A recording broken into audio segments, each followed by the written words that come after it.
"You're clearly delusional," Leonard said, his voice echoing through the conference room as every pair of eyes turned toward me. "Desperate women like you always make things up." The words hit me like a physical blow, but I kept my expression neutral. I had learned that much during my 6 years at Halcyon Strategic Advisors here in Denver, Colorado. Never let them see you break. My name is Tiana Brooks, and I am 32 years old. For the past 6 years, I have worked as a senior analyst at this prestigious consulting firm, building a reputation for precision and calm leadership that I thought would protect me. I was wrong. As I sat in that sterile conference room, watching my colleagues avoid eye contact, I realized that everything I had worked for was crumbling around me. But what Leonard Massey, the senior partner who had just publicly humiliated me, did not know was that I had been preparing for this moment for months. Every inappropriate text message, every uncomfortable encounter, every time his hand lingered too long on my shoulder during meetings, I had documented it all.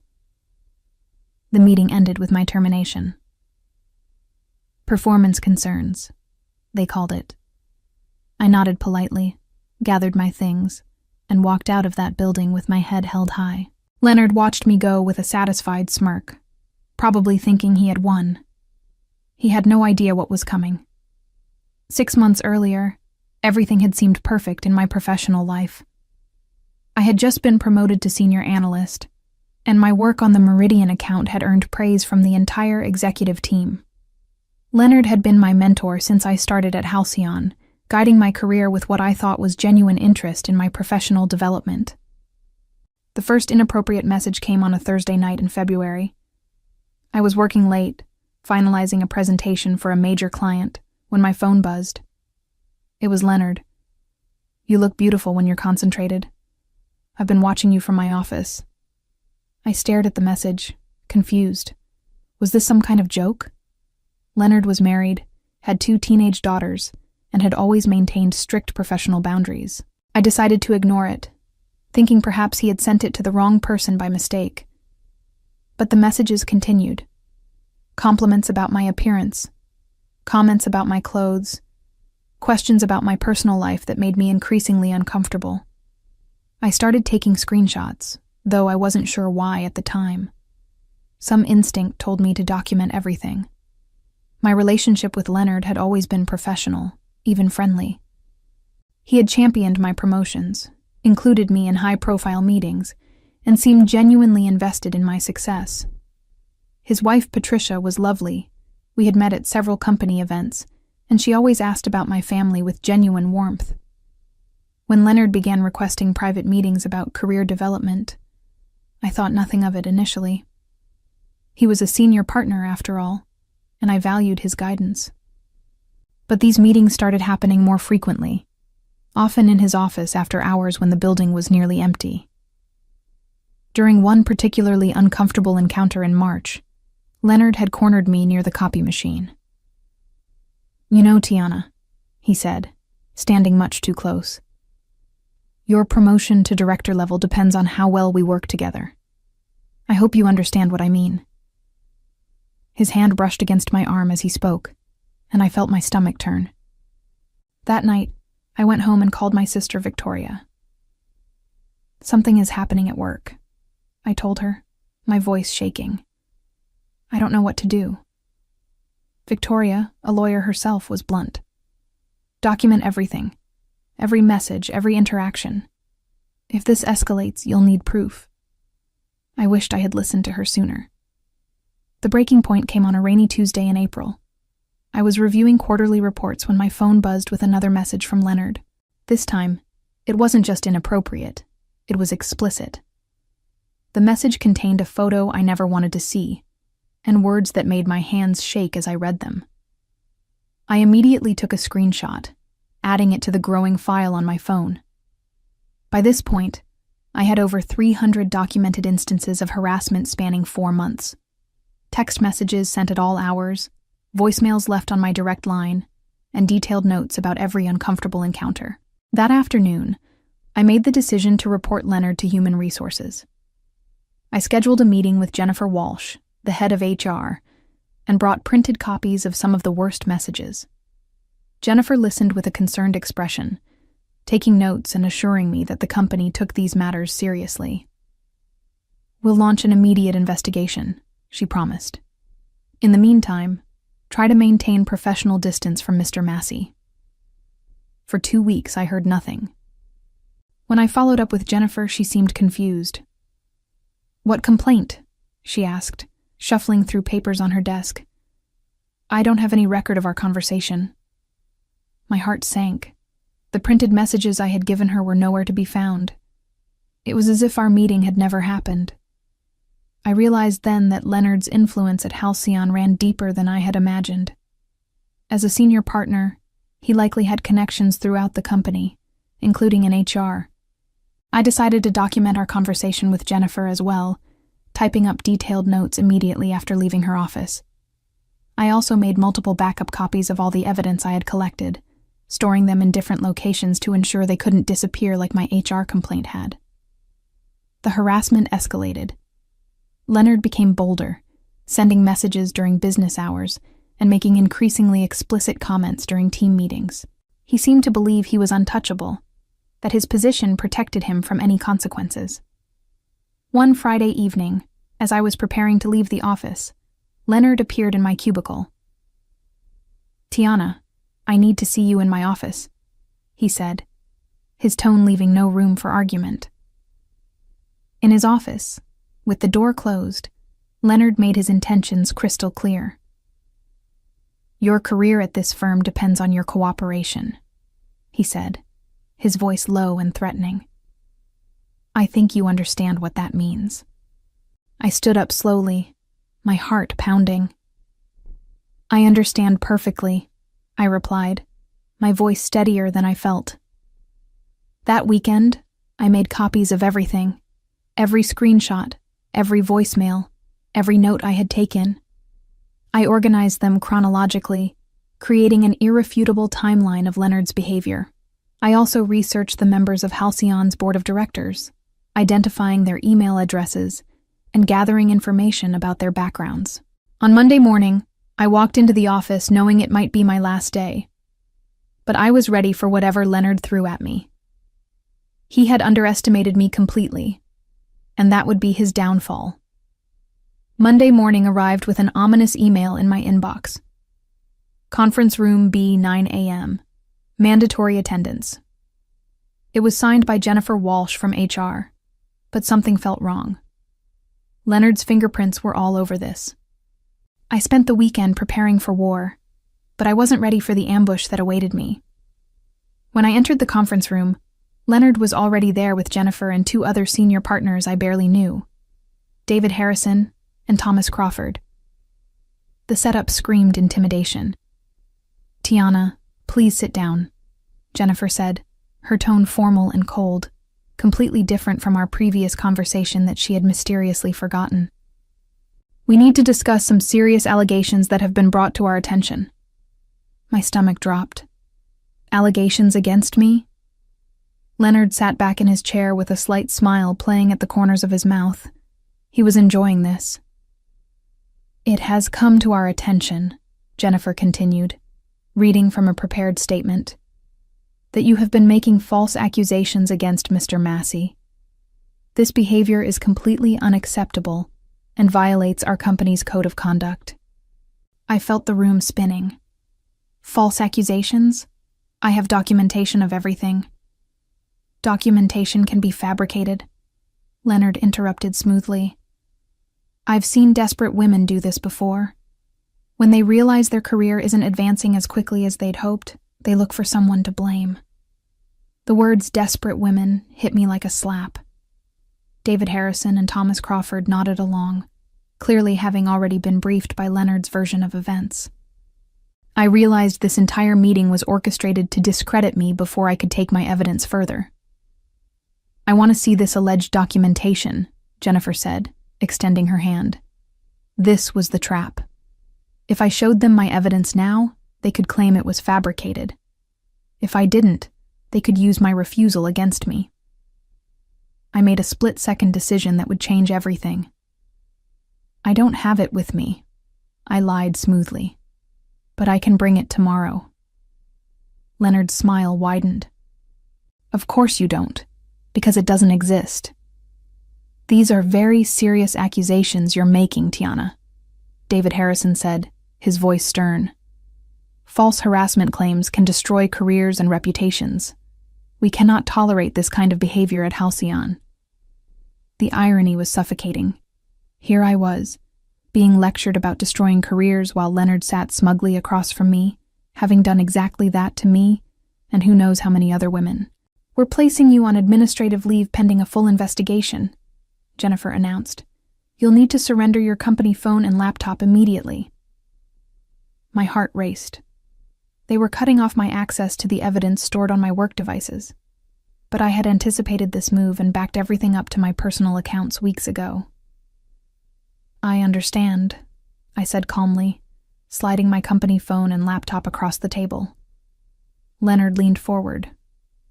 Tiana, I want you to know this gives me no pleasure. I've always tried to support your career here. But when someone makes false accusations... He shook his head sadly, playing the wounded mentor perfectly. As I gathered my personal items, I noticed Thomas Crawford watching me with a strange expression. Unlike the others, he didn't seem entirely convinced by Leonard's performance. I filed that observation away for later. Walking to my desk to collect my things, I felt the weight of everyone's stares. Word had clearly spread about the meeting, and my colleagues whispered among themselves as I passed. Some looked sympathetic. Others seemed to believe I had gotten what I deserved. At my desk, I carefully packed my personal belongings, making sure to grab the small external drive hidden in my drawer, my insurance policy. As I loaded the last box into my car, I allowed myself one moment of genuine emotion. 6 years of my life, gone. But Leonard had made one crucial mistake. He thought destroying my career would silence me. Instead, it had freed me to tell my story without fear of professional consequences. That evening, I sat in my apartment with my laptop open, staring at the folder containing over 300 screenshots. The evidence was damning, but I needed to be strategic about how I used it. Leonard had outmaneuvered me at Halcyon, but the game wasn't over. I called my sister, Victoria, who had been my anchor throughout this nightmare. They fired you? She asked, incredulous. After what he did to you? Technically, I'm on administrative leave, but we both know how this ends, I replied. Victoria, I need your legal advice. What's my best move here? Victoria, who specialized in employment law at her firm in Chicago, was quiet for a moment. You have two options. File a lawsuit, which could take years and might not get the justice you deserve. Or what? Go nuclear. Take this to the board, the media, social media. Make it impossible for them to ignore or cover up. I had been thinking the same thing. Leonard's power came from operating in shadows, using his influence to silence women before their stories could gain traction. But what if I removed his ability to control the narrative? The board meeting, I said suddenly. Halcyon's quarterly board meeting is this Thursday. I saw it on the company calendar. Perfect timing, Victoria agreed. Board members hate surprises, especially ones that could expose the company to liability. I spent the next 2 days crafting the most important presentation of my life. Not a PowerPoint full of business metrics, but a comprehensive timeline of Leonard's harassment, complete with screenshots, dates, and context. I researched each board member, understanding their backgrounds and what would motivate them to act.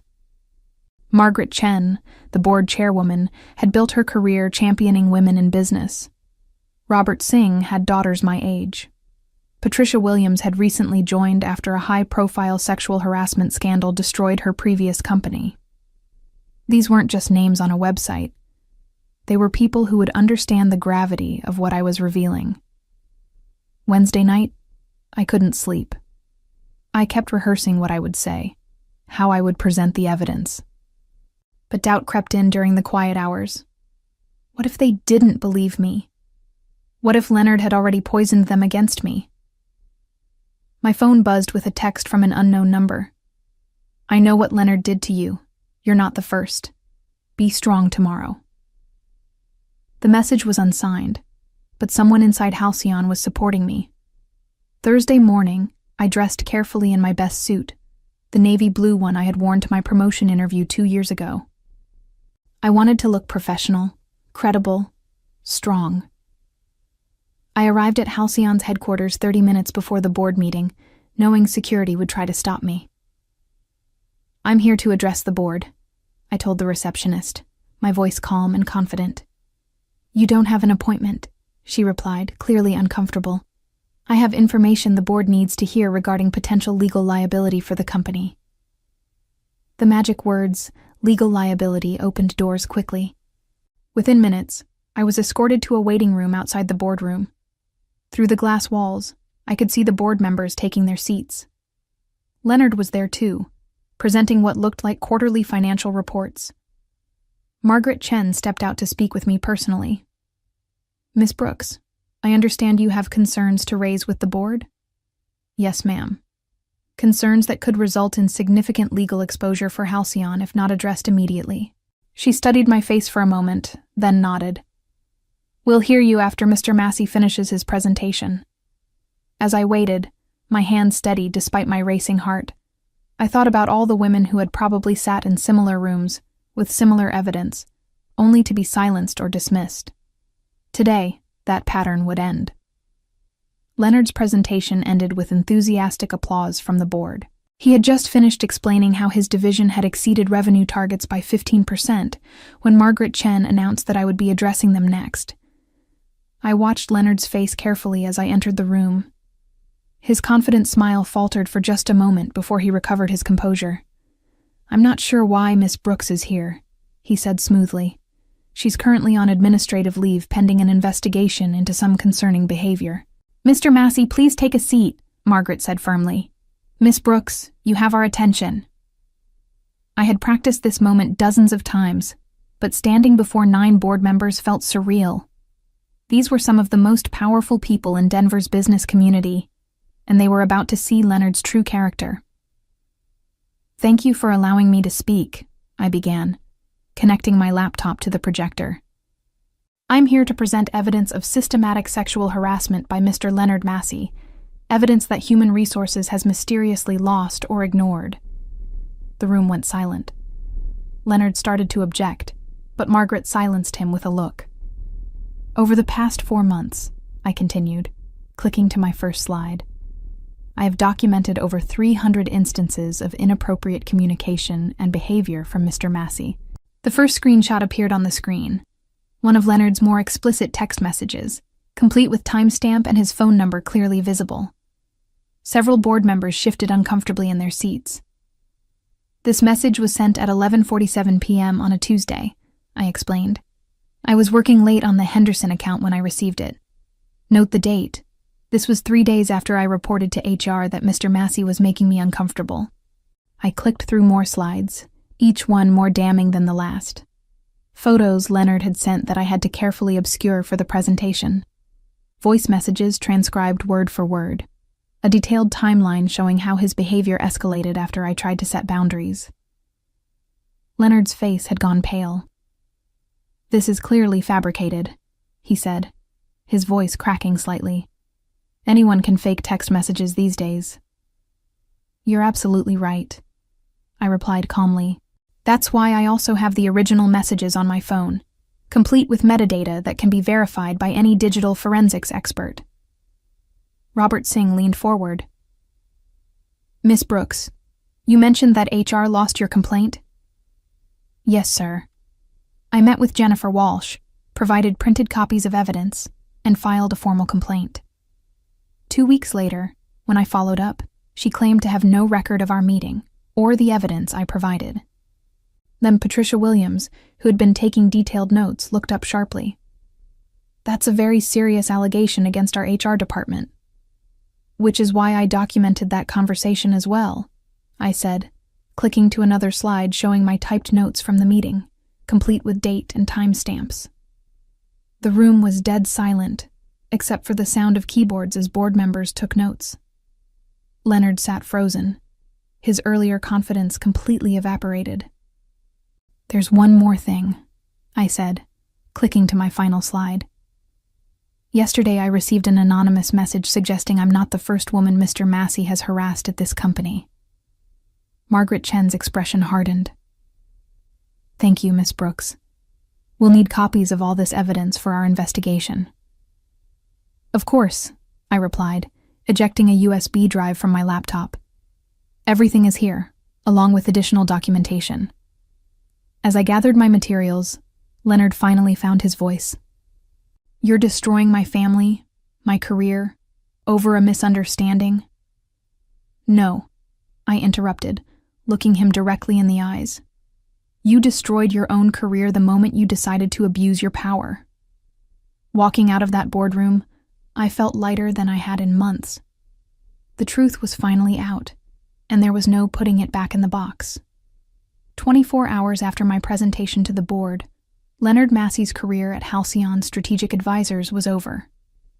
I learned about it not from an official announcement, but from watching through the window of a coffee shop across the street as security escorted him from the building, carrying a single cardboard box. My phone had been ringing all morning. Victoria called first. "It's all over the industry blogs already. Senior partner terminated following harassment investigation." "You did it, Tiana."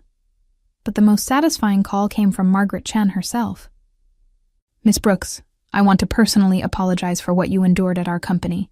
The board has voted unanimously to terminate Mr. Massey's partnership and begin a comprehensive review of our HR practices." The investigation that followed was swift and thorough. Jennifer Walsh was placed on administrative leave pending review of how she had handled my initial complaint. Within a week, 2 other women came forward with their own stories about Leonard, their courage bolstered by seeing that someone had finally been believed. Leonard tried to control the narrative one last time, issuing a statement through his lawyer claiming he was the victim of a coordinated attack by disgruntled employees. But the evidence was too overwhelming, too detailed, too thoroughly documented for anyone to question its authenticity. The text message that had started everything, that first inappropriate comment about how I looked while working late, became the centerpiece of news articles about the case. Legal experts praised the thoroughness of my documentation, calling it a textbook example of how to build a harassment case. 3 weeks after Leonard's termination, I received an unexpected phone call that would reshape my entire career trajectory. The caller introduced herself as Rebecca Morrison, senior partner at Pinnacle Risk Solutions, one of Halcyon's biggest competitors. "Miss Brooks, I've been following your situation closely," she said. "What you did took incredible courage, and frankly, it's exactly the kind of integrity we value at Pinnacle." The offer she made was stunning. Director of Risk Strategy, a position 2 levels above what I had held at Halcyon, with a salary increase of 40%. But more than the money or the title, it was the respect in her voice that moved me. "We need leaders who aren't afraid to do the right thing, even when it's difficult," Rebecca continued. "Your reputation in this industry is impeccable, and after what you've been through, every firm in Denver knows you're someone who can be trusted completely." The irony wasn't lost on me. Leonard's attempt to destroy my career had actually elevated it. By trying to silence me, he had made me impossible to ignore. My story had spread throughout the consulting industry, and instead of being seen as a troublemaker, I was viewed as someone with unshakable integrity. I accepted Pinnacle's offer immediately.